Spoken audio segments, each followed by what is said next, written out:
Reminder, right after the show tomorrow, don't forget we're headed to Vietnam. We're going to be interviewing the president exclusively, the big summit with Kim Jong-un. To the Mail, Dennis writes about the Smollett case. I hope you give praise for all the good work that the Chicago Police Department did on this case, for all the negativity the city receives, most of it. It is just, they followed the evidence, didn't listen to the mainstream media. Great job, CPD. And I agree. And their superintendent's amazing. Let Not Your Heart Be Troubled. Laura's next. Hannity, thanks so much. Good salute to the police and the Border Patrol. Thank you so much. I'm Laura Ingraham. This is the Ingraham Angle from Washington tonight. Another jam-packed news. Day and night for us will be on every angle. We have every element of this Jussie Smollett saga covered for you. Chicago PD lighting into him earlier this morning. Former police superintendent Gary McCarthy and current president of the Chicago Police Union, Kevin Ingraham, are both here to react. You don't want to miss that. Plus, could any lawyer on earth develop a successful defense for Smollett? Alan Dershowitz is here with his thoughts on that. Plus, who are the media and the political arsonists who fan the Smollett flames? We're going to name names. Oh yes, later in the show. But first, the false allure of victimology. That's the focus of tonight's angle. After seeing your really strong reactions to last night's show about how universities are breeding grounds for victimhood and manufactured anger, we thought it was important to expand on this theme tonight. And given today's developments on a number of stories, this conversation we're going to have on the Ingraham Angle tonight is more important than ever. The superintendent of the Chicago Police was visibly, understandably outraged by what his department and the community has endured because of Jussie Smollett's fabricated hate crime. When we discovered the actual motive, quite frankly, it pissed everybody off, because we have to invest valuable resources. A lot of what I want you all to really understand is when you all put things out there, into the universe that's not actual facts, then it causes us to have to chase all that stuff down. Those are resources and time spent that we'll never get back. Oh, well, that's all well and good, I guess, but poor Jussie. Making a boatload of money per year, it looks like he was driven to this by his warped view of celebrity income inequality. This announcement today recognizes that Empire actor Jussie Smollett took advantage of the pain and anger of racism to promote his career. And why? This stunt was orchestrated by Smollett because he was dissatisfied with his salary. Now, what drove Smollett, a supporting actor on the Fox show Empire, to think that this stunt, this victim narrative that he'd been assaulted by MAGA hat-wearing thugs, would get him a pay raise? Well, probably because he had seen others profit from the same routine and never get penalized. There has been a long line of celebrity victims in recent years. People known only for their self-proclaimed victimhood. There was Colin Kaepernick, who after staging his kneeling protests and disrupting the entire sport of football, claimed he was being victimized by NFL owners who were keeping him from playing just because of his activism. Believe in something, even if it means sacrificing everything. So don't ask if your dreams are crazy. Well, of course, he got a multi-million-dollar Nike contract and a hefty NFL settlement out of the whole deal. So you see, victimhood pays. And then, of course, there was Christine Blasey Ford. Like Smollett, Ford turned on the drama for the cameras. And even when her charges didn't hold water, no substantiation, she was still invited by Sports Illustrated to be an awards presenter before the glitterati. I am honored to speak with you from afar about a woman I admire so much, Rachel Denhollander. I am in awe of you, and I will always be inspired by you. Now, it's obvious for anyone capable of objective thought, if you're a liberal, and you have an outrageous claim that implicates conservatives or President Trump, what do they all stand for? Well, you'll probably get national attention. You'll get high-profile interviews. You'll be on magazine covers.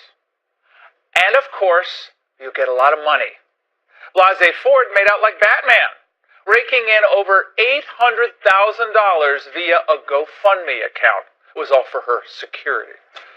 And for a politically active, Trump-hating minor celebrity like Jussie Smollett, the lesson was learned. Victimhood pays, and often handsomely. Crying racism would be his ticket to fame and fortune. Heck, it beats playing second fiddle to Taraji Henson on a show whose ratings were already on the downslope. Who you think you're talking to? So he decided to write his own new role, where the character would be someone important, a moral crusader on a mission to warn the whole country about the dangers of Trump. Now, the absurd details of this phony attack confirmed all of the worst, most toxic of left-wing caricatures of Trump followers.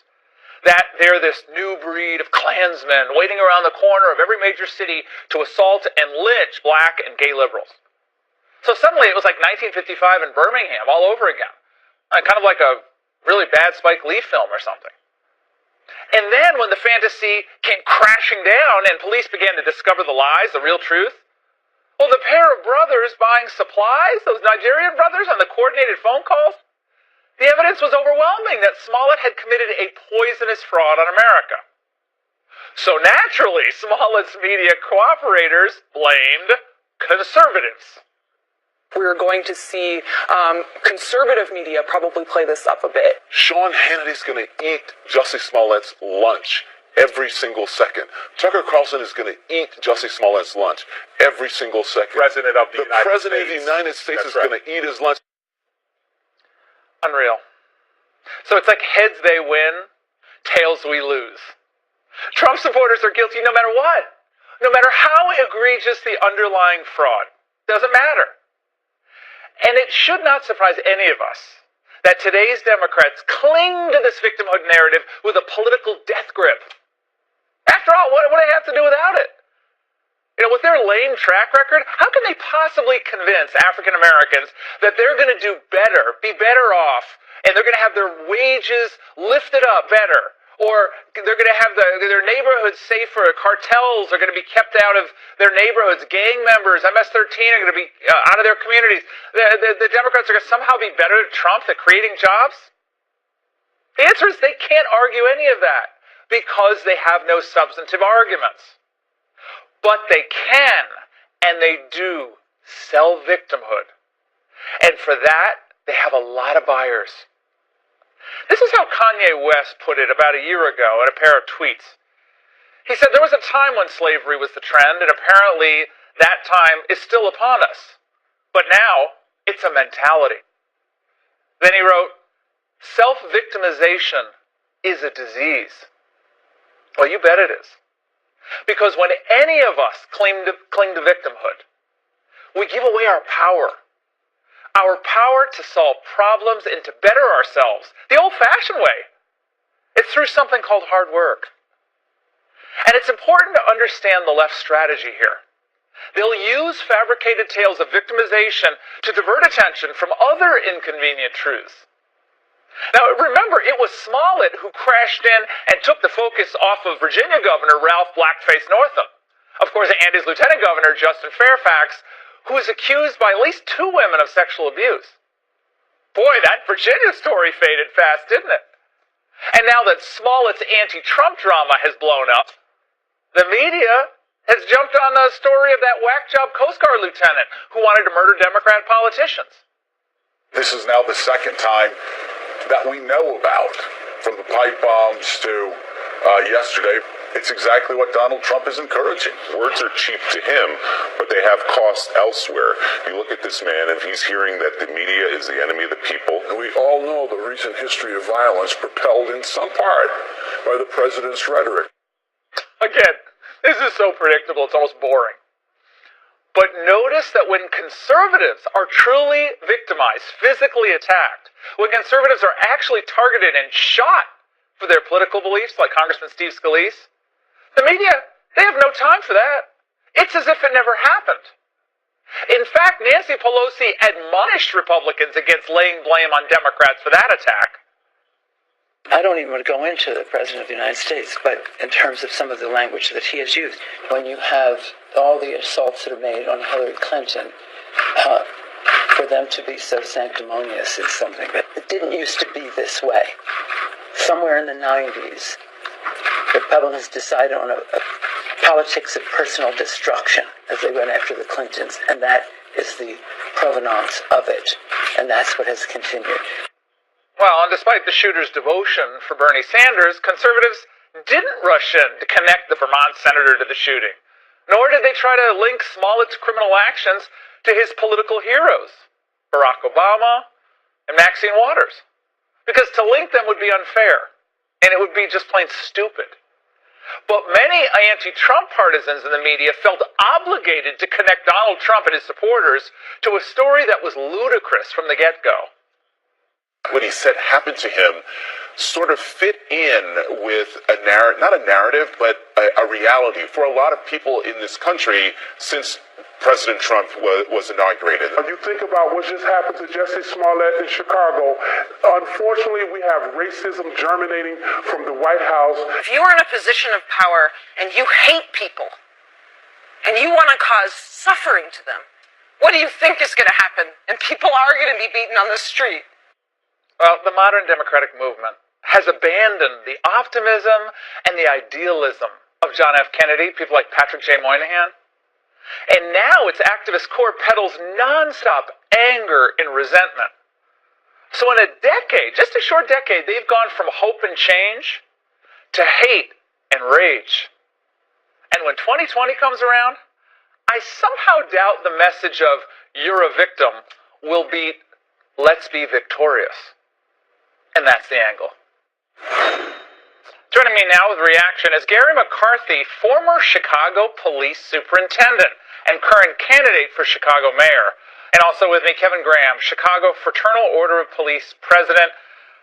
Kevin, watching all of this play out over the last few days, I've been dying to talk to you. I know my viewers are dying to hear your perspective.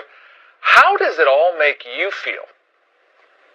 You know, it's unfortunate that we expended a large amount of resources in the Chicago Police Department to try and uncover a hoax that was played on both the people of the city of Chicago and on the police department for Mr. Smollett's personal gain.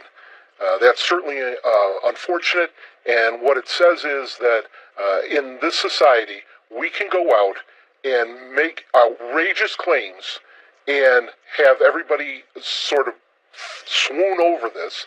And, he owes the city of Chicago an apology, he owes the police department an apology, and he's going to face his day in court, and it's not going to be well for him. Gary, this is what the current Chicago PD superintendent said about the victims of actual crime. Let's watch. I just wish that the families of gun violence in this city got this much attention, because that's who really deserves the amount of attention that we're giving to this particular incident. Gary had a 1-year-old child shot just the day before yesterday, still an unacceptably high unsolved murder rate, attrition in the police force. Your thoughts on what the superintendent just said there? Well, first of all, I think that we really need to put this issue in perspective. This was a reckless act that thankfully nobody got hurt from. You have to understand the history of Chicago and the redlining and the disinvestment in African-American neighborhoods that's gone on here for decades, and the anger that exists here and the polarization, the racial polarization that we have here. You put that together with the Laquan McDonald incident coming out of it, the Jason Van Dyke conviction. We have serious racial problems here, and this is akin to pouring gasoline on some burnt coals and hoping that they don't go on fire. This incident could have turned into something really terrible for this city. It's an assault on the city. He needs to be prosecuted to the fullest extent of the law. The city should be filing a lawsuit to recoup the money that we lost with the expenditures that the CPD put into it. And by the way, those same detectives who were always getting their butts kicked in the press for low clearance rates, did an exceptional job here, and they need to be complimented for it. Absolutely. And lastly, I think that we have to do a better job of holding Kim Foxx accountable for not being on the ground here right now. She's the state's attorney. She recused herself from this issue because she wanted to go to the Oscars. I mean, this is unacceptable behavior. Wait a second. And it's got to be recognized. Wait, Gary. Did I just hear what you said? That the state's attorney, because I thought it was the state's attorney had some personal connection to people surrounding this case or familiarity, which I thought was odd because she had been on the case for a couple of weeks and suddenly she was recused. So how do you know that? How do you know about the Oscars? How is this established? There's pictures all over the place of her at parties at the Oscars, even as we speak. So the bottom line is, she had an obligation to be here. She was elected to do her job. And when she comes up with the biggest political football that she's going to have as an African-American prosecutor, she fumbles it and she runs away. So you're saying there's no reason. So wait a second. You're saying there was no reason for her recusal. That was all just a ruse to go to the Oscars? I believe it's a ruse. It's absolutely a ruse. Okay, well, I can't establish that. She made a reference. Okay, well, she made a reference. I can't establish that tonight. I don't want to jump. I don't want to do what people did in the early part of this case, but that's certainly an interesting assumption. But we'll see whether that's true. All right, gentlemen, what would justice actually require in this case? Chicago PD Superintendent Eddie Johnson had this suggestion today. Absolute justice would be an apology to this city that he smeared, admitting what he did, and then be man enough to offer what he should offer up in terms of all the resources that were put into this. Well, Kevin, Smollett's legal team is not doing this. Tonight they're doubling down, saying, today we witnessed an organized law enforcement spectacle that has no place in the American legal system. The presumption of innocence, a bedrock in the search for justice, was trampled upon at the expense of Mr. Smollett, and notably on the eve of a mayoral election. Smollett feels betrayed by a system that apparently wants to skip due process and proceed directly to sentencing. Ain't no apology there, Kevin. Did the cops skip due process? Nope. No, and we've witnessed that they've gone after the police on many occasions when it's unjust, but here there is an overwhelming amount of evidence that he did exactly what he said he did.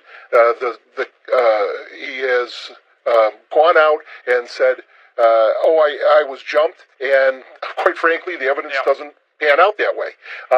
He needs to fess up to what he did. He also needs to pay back the city, and he needs to apologize because the detectives in this city worked extremely hard to try and find us. Gentlemen, thank you very much. He's not doing any of that. He's doubling down. It's the police that is at fault here. It's outrageous. By the way, there were a lot of bad actors during the whole Smollett affair, and some still. Now, let's start with some of the politicians. We're going to name names here. There were the ugly attempts at pure political politics, racial politics, from 2020 contenders.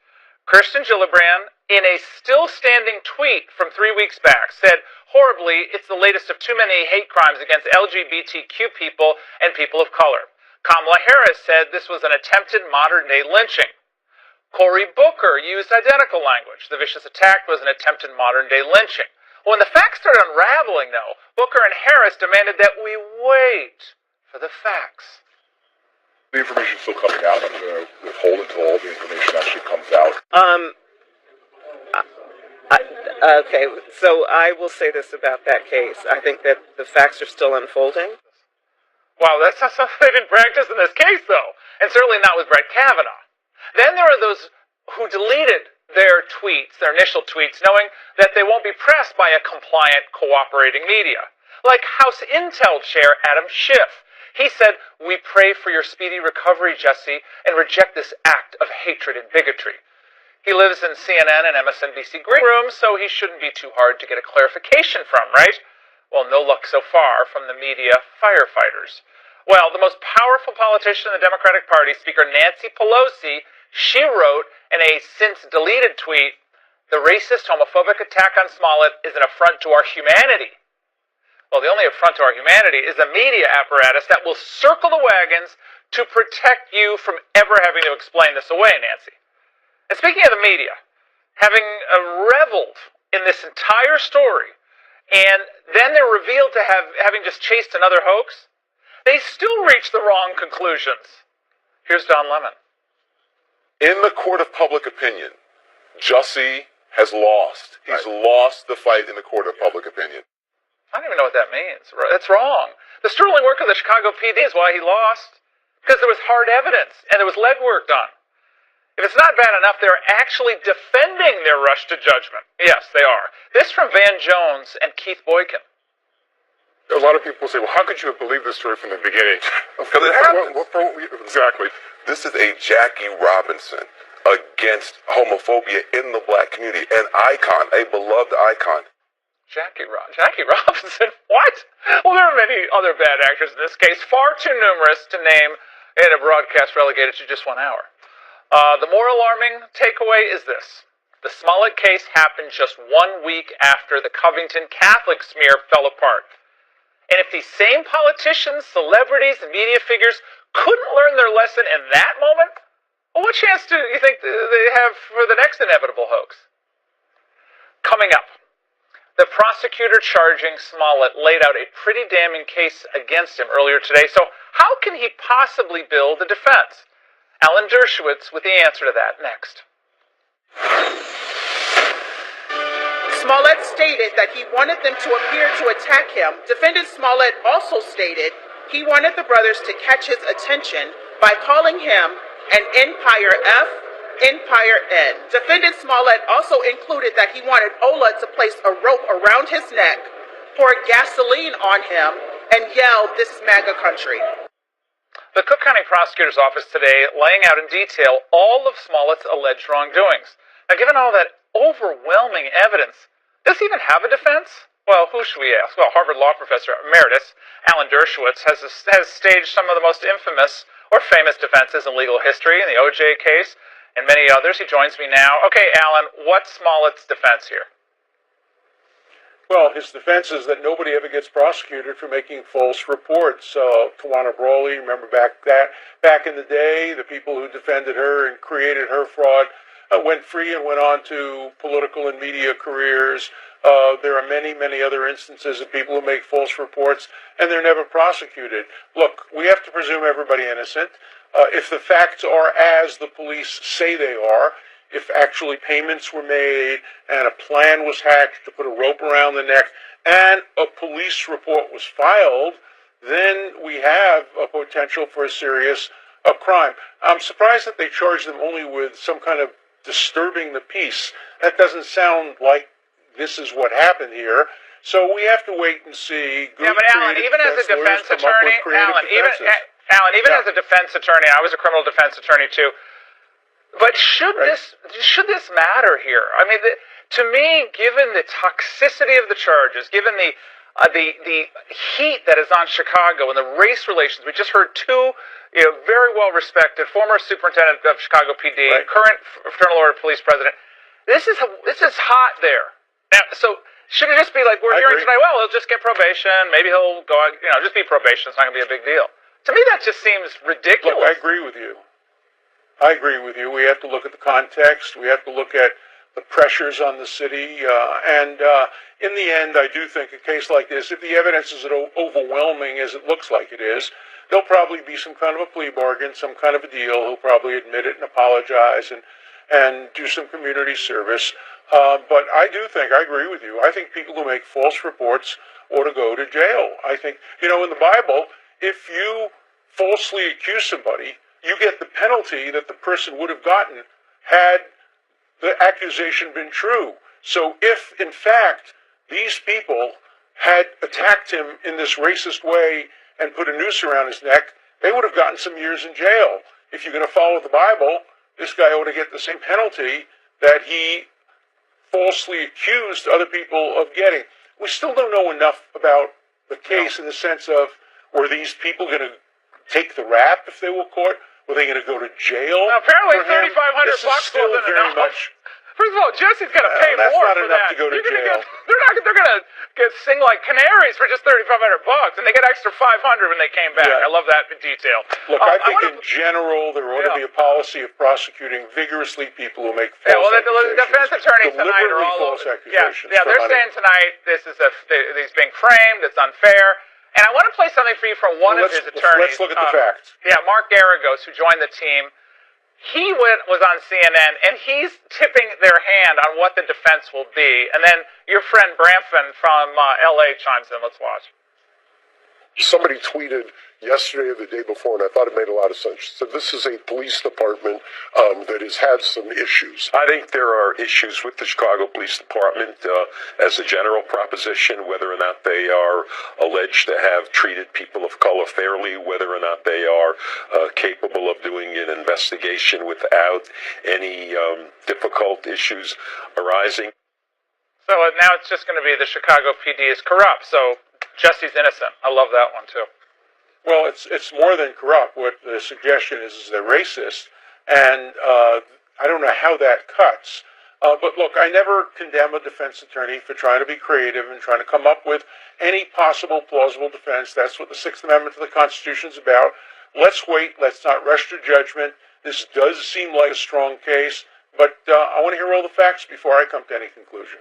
All right, Alan, thank you so much. Now, you heard me earlier talk on the angle about how the Democrats are clinging desperately to the death grip on this victimhood narrative. But how does that impact the African-American community, the community at large? Joining me now with answers, Bruce Levin. He's Executive Director of the National Diversity Coalition for Trump, and Henry Davis, founder and president of the Conservative Urban Project, who is in D.C. for the celebration of Black History Month. Both of you, it's great to have you on. Bruce, let's start with you. Thanks for having me. What's up? Man. What's happening, girl? This is wild. So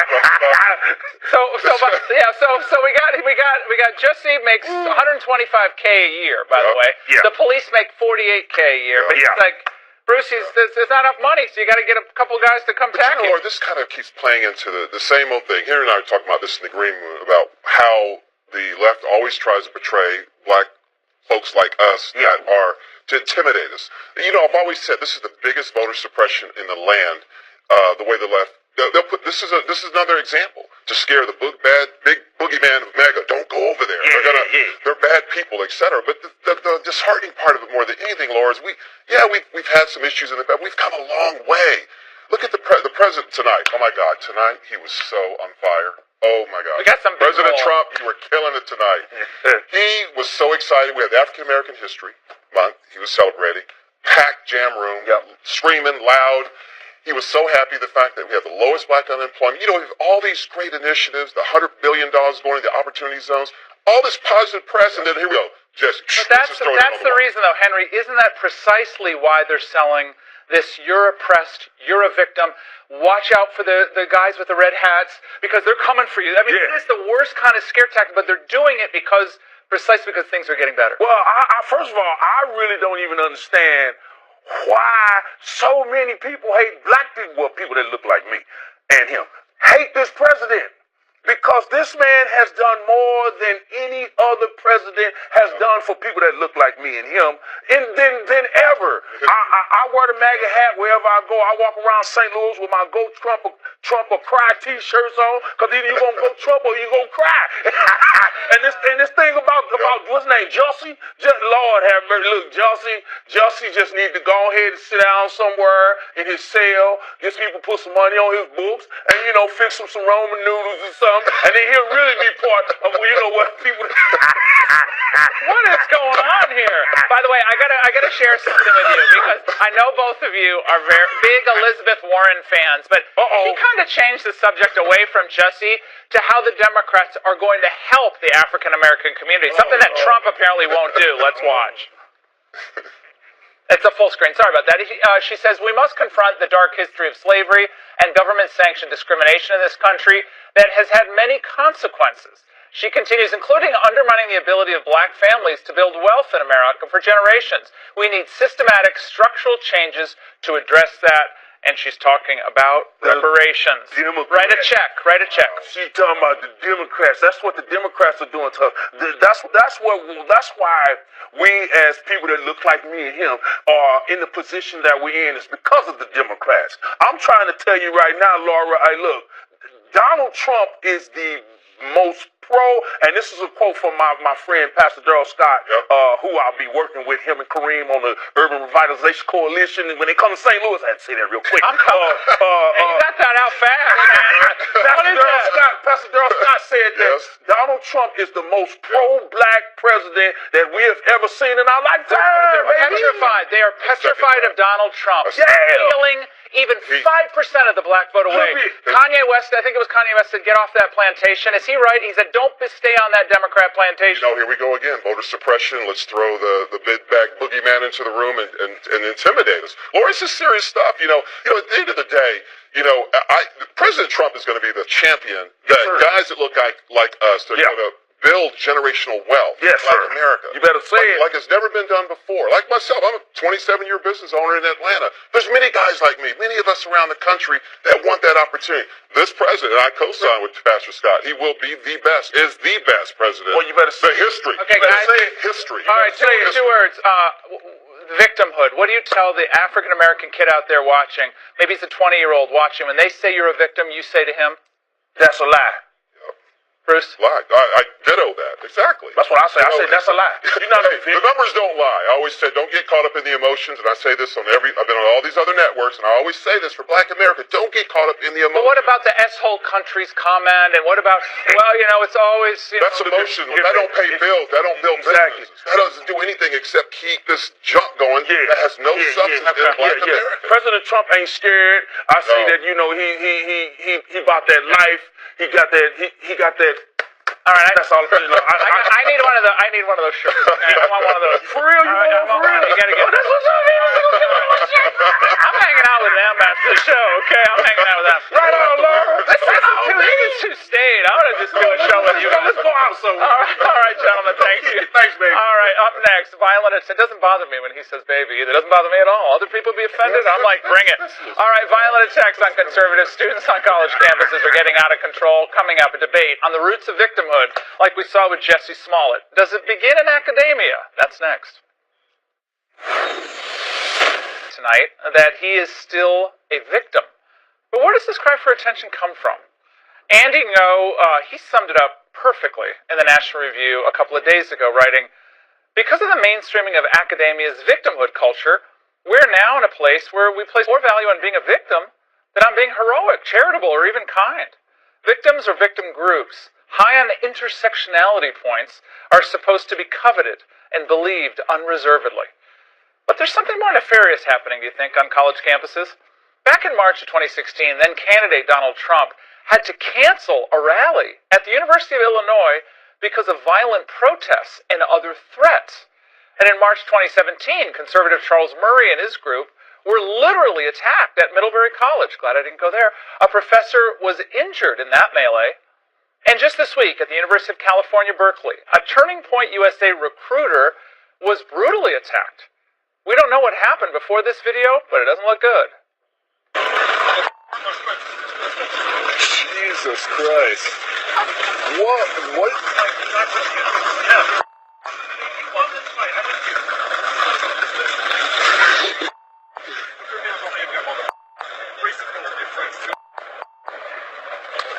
Oh! You could hear that. If you've ever been punched in the face, you know how much that hurts. Well, we reached out to the university, and police say they're investigating the incident. Joining me now is Charlie Kirk, founder and president of the group that was attacked and author of Campus Battlefield. Also with me, American University student and activist Angelo Cacciaro. Is that right? Am I getting that right? Cacciaro. I'm so sorry. Charlie, how often do these types of attacks happen against conservatives? Well, far too often, and this one was one of the more brutal ones we've seen recently. And the narrative in the media in the last couple weeks, but before the facts came out with the Smollett case, is he's a victim and we cannot question it. This is real victimhood. I mean, this is a student that was assaulted in the public square because he was tabling and recruiting for conservative values for our Turning Point USA chapter at UC Berkeley, which ironically was the original birthplace of the free speech movement, 30 or 40 years ago. But unfortunately, college campuses have not become safe places for conservatives. There's a picture of him, by the way, in the middle. How have they not found him yet? And that's the guy he attacked. They kind of look like the same person, actually. That's the guy who attacked. He was on Hannity tonight. But there he is. Okay, anyone knows this guy? Call the authorities. Because the university, the provost, I believe, the chancellor put out a statement saying this is unacceptable. We do not allow this. Angelo, this is what Donald Trump Jr., he weighed in on this. He said, when a liberal like Jussie cries wolf and fakes an attack, he receives unmatched coverage, sympathy, and support, creating a tsunami of attention. When a conservative student literally gets punched in the face and is caught on video, it barely makes a ripple. Angelo.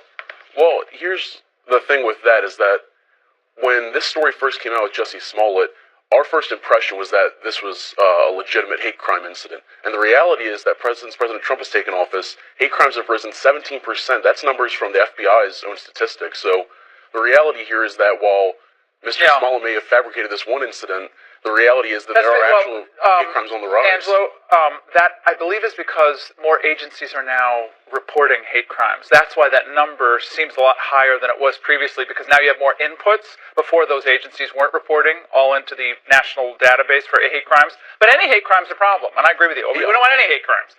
But we're talking about the disparate coverage, and, I mean, American University, George Washington University, Catholic University, Georgetown, all great schools right in this area. A conservative wearing a "Make America Great Again" hat on those campuses would be kind of risking it. That's a fact. Would be risking it. And I know a lot of great kids who go to Georgetown. It's a great school, great people, but they'd be risking it, wouldn't they? I don't think that's true. I don't think that's true. We actually just recently I used to live right near AU. I know it well. Good kids, but there's a lot of. We just recently had an incident where a student came through our cafeteria wearing a Confederate flag hoodie. Didn't go to school there, wasn't a student, had no threats of violence against him, but we did have some students who were uncomfortable with it, and they talked to the security there and asked them if they could do anything about it. They didn't end up doing anything about it. Yeah, well, that's so this video, which is horrifying, if the attacker was wearing a "Make America Great Again" hat, this is all we would be talking about. It would be talking about right into the narrative. Well, imagine if a kid like Jussie was hit in the face. No. Like hit in the face. Like a kid hit in the face by someone who was a conservative kid, a college Republican. Angelo, come on, you're a smart guy. Angelo, I'm trying to get Angelo to be a conservative. I'm going to win him over. Okay, I'm going to win this kid over. Left before we're done. I'm going to win Angelo over. He's too fun and he's too smart. I know you are, but there's a double standard on that. Come on, you can't imagine. You can't be saying college campuses are balanced today.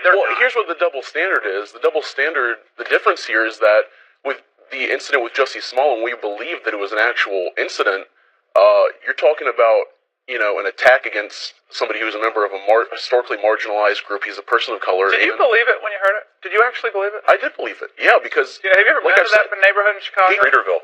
Who the heck walks through Streeterville Not MAGA 2 in the morning with MAGA? I mean, it was ludicrous on its face. We got people in the other room who were like, Laura, I didn't believe that for 2 seconds. People of color here. Well, one of the points you're talking about is this culture of victimhood, but the real toxic culture here is what's coming from this president. It's his dark vision for America and this idea that if you're... He was having a great time today. Well... He was having a great time tonight, Black History Month. It was oversubscribed. It had 300 people there, Charlie. Yeah, people couldn't get in because it was overpacked. I mean, I think Democrats want to hold on to this domination, political domination of one group. I think their time is up. I think people are now thinking for themselves. I think that's a good thing. Super quick. I've been doing this for 6 years now, visited hundreds of campuses. It's only liberals that try to kick me off campus. I mean, we never try to disinvite leftist speakers when they come on campus. It is completely slanted one direction. They're afraid of other ideas. Angelo, I want you back. I'm going to bring you over. You're going to become a conservative. Angelo's too smart to be. Otherwise, isn't that... I shouldn't say that. You can think for yourself. Be whatever you want. Thanks, guys. Thank you. Up next, Judge Laura takes the bench. A park advocacy group filed a lawsuit in Chicago that could jeopardize the construction of Barack Obama's presidential center. But who has the legal upper hand? Well, that debate and my gavel next. All right, where 2 attorneys argue a case and I, Judge Laura, make the final ruling. Now, joining me now are attorneys Andrew Stoltman and Robin Nunn. All right, here are the rules in the Court of Ingraham. Each attorney will have 30 seconds to lay out his or her case, followed by a rebuttal. You both get to rebut the other. Now, if the judge needs more information, Each of you will have an additional 30 seconds to explain, and then I'm going to ask some questions. In the end, I will make my ruling. It cannot be appealed. And on the docket tonight, the fight for former President Obama's presidential library. This week, a federal judge allowing a lawsuit filed by a park advocacy group to go forward that, if successful, would prohibit the 20-acre exhibit to be built near Lake Michigan. So, Andrew, you're a Chicago-based attorney. You have 30 seconds for your opening. Let's get 30 seconds up on the clock, guys. The court is now in session. Andrew. Look, it's real simple. Public land is for public purposes. And what we can't do is we can't have a $500 million vanity project, even for a former president, and take land from the public and give it to a private person. We just can't do it. It's a bad decision. What would people say in 2 years from now if President Trump would want to take 20 acres in Central Park and put his presidential library on it? Everybody would say that's lunacy. All right, Robin. Just made it under the wire, Andrew. Robin, your case. Well, whether you agree with Obama's politics or not, the law is clear on this.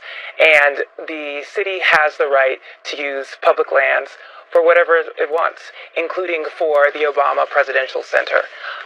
There has not been a takings. This is obviously in the public good, and the people of Chicago are excited about it. As an African American and a former resident of Chicago and a graduate of the University of Chicago Law School, this is clearly a good decision and something that will uplift the people of Chicago, including many folks. All right, my affinity and love for University of Chicago Law School aside, Andrew still gets to rebut you. Andrew.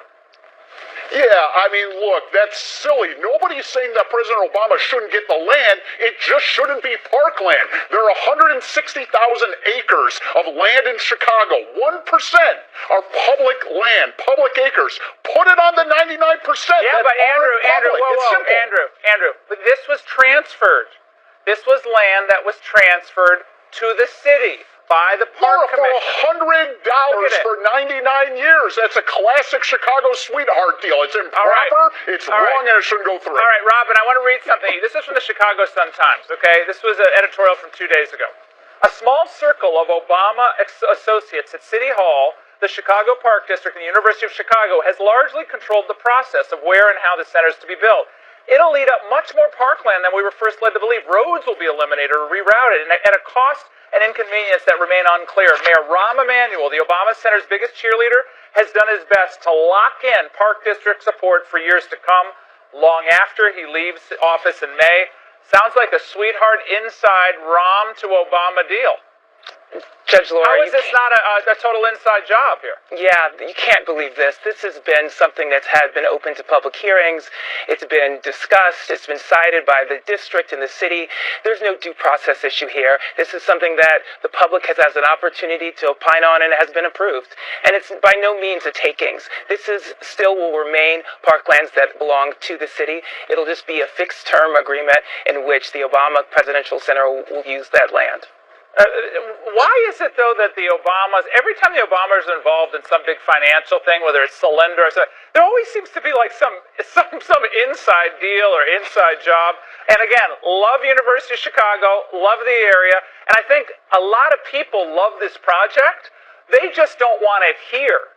And by subverting the law, Andrew, going through to the city instead of the normal process, selling it that way, that's the way you got around the legal strictures. That's what's given people pause. I think Laura, that's it.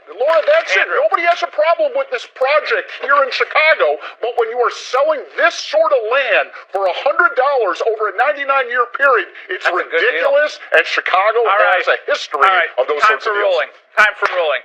I'm ruling for Andrew here, and it has nothing to do with politics. It's the process that seems corrupt from to the core for me. I don't like it at all. I think it stinks to high heaven. Counselors, thank you so much. And stay right there. Some celebrities still defending Jussie Smollett. Tonight's Last Bite has the answers. Next.